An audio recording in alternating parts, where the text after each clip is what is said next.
Olá, bem-vindo a mais um vídeo TechNet MSDN Comunidade Microsoft.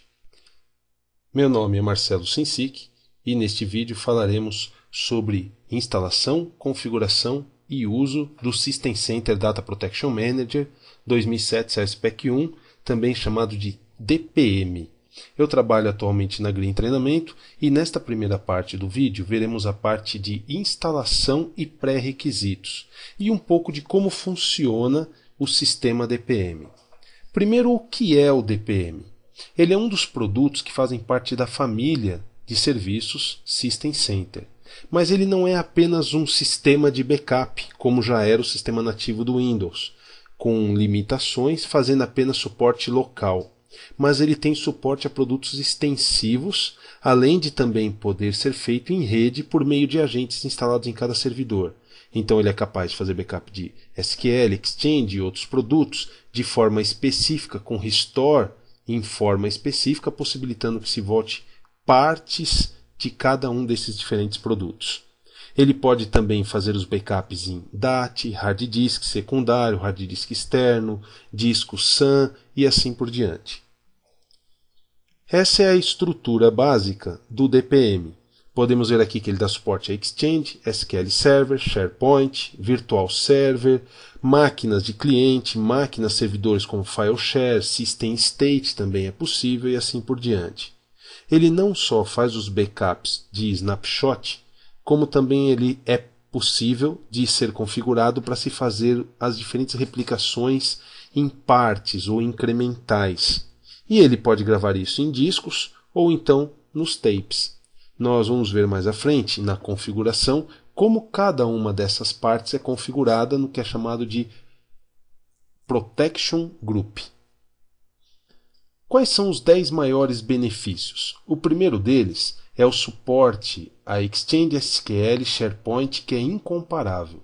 Diferente de outras ferramentas, o DPM já traz suporte a esses 3 produtos de forma nativa, incluindo o cluster, além dele poder otimizar o tanto de banda, o tamanho que se guarda para o snapshot, o tamanho que se guarda para um recovery point ou a incremental e assim por diante. Segundo, Zero Data Loss ou perda zero de dados. Por ele trabalhar com o conceito não só de snapshots, que podem ser demorados, mas também com o conceito de réplicas incrementais ou diferenciais, ele sincroniza os dados constantemente, por exemplo, a cada 15 minutos, 1 hora, 2 horas, e em caso de restore não teríamos perdas relevantes no ambiente. Terceiro, ele faz o backup de máquinas virtuais baseadas no host quando se usa Hyper-V e Virtual Server. Para entendermos isso, produtos de backup normalmente são instalados nas máquinas virtuais e cada máquina virtual é tratada como um servidor. O DPM consegue tratar o servidor Hyper-V ou servidor Virtual Server. Isso indica que ele faz backup do arquivo VHD, trabalhando assim com Shadow Copy, e não fazendo backup de dentro, o que facilita muito, já que no momento de um restore eu teria o VHD inteiro e seria muito mais rápido fazer a subida da máquina virtual. Quarto ponto, restore em minutos. Por exemplo, uma base de dados de 100 GB pode ser restaurada em menos de 8 minutos usando o DPM, o que garante uma proteção muito boa em ambientes críticos. Elimina as janelas de backup, esse é o quinto ponto. O que significa isso? Ele faz o backup por comparação binária e não estrutural. Ou seja, não é necessário, por exemplo, parar ou deixar inativo um determinado serviço ou diretamente instalar agentes dentro de um serviço de SQL, como por exemplo alguns programas de backup fazem, porque ele faz a comparação no arquivo físico, bit a bit, o que permite então um modelo de backup muito mais amplo, muito mais dinâmico do que os modelos mais conhecidos hoje. Sexto ponto, autonomia. O DPM se integra ao recurso Previous Version, que já existe no Windows XP, Windows Vista e Windows 7. Com isso, o usuário pode apenas clicar com o botão direito numa pasta do servidor e automaticamente já voltar à versão de um documento, usando para isso os backups feitos pelo DPM. Ou seja, tira do administrador a tarefa de ficar fazendo restore de documentos comuns. Sétimo, transparência na integração da mídia. Esse processo é muito interessante porque eu posso, por exemplo, criar um grupo de backup utilizando 2 fitas DAT e 3 hard disks, exemplo, ou um hard disk e uma fita DAT. No momento do restore, eu não preciso me preocupar se o arquivo está no hard disk ou se ele está na fita DAT. Isso cabe ao DPM gerenciar quando eu crio um grupo de mídias para backup. Oitavo, armazenamento inteligente. Ao invés dele fazer o backup full, ele cria pontos de restauração. Isso garante 90% a menos de espaço que outros sistemas. Para entendermos isso, pense num sistema que já existe embutido no Windows, que é o System Restore, onde ele faz a gravação apenas dos dados alterados e não da máquina inteira.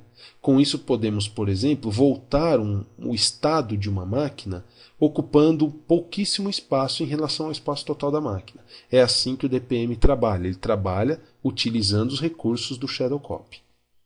Nono, remova os backups das filiais e centralize.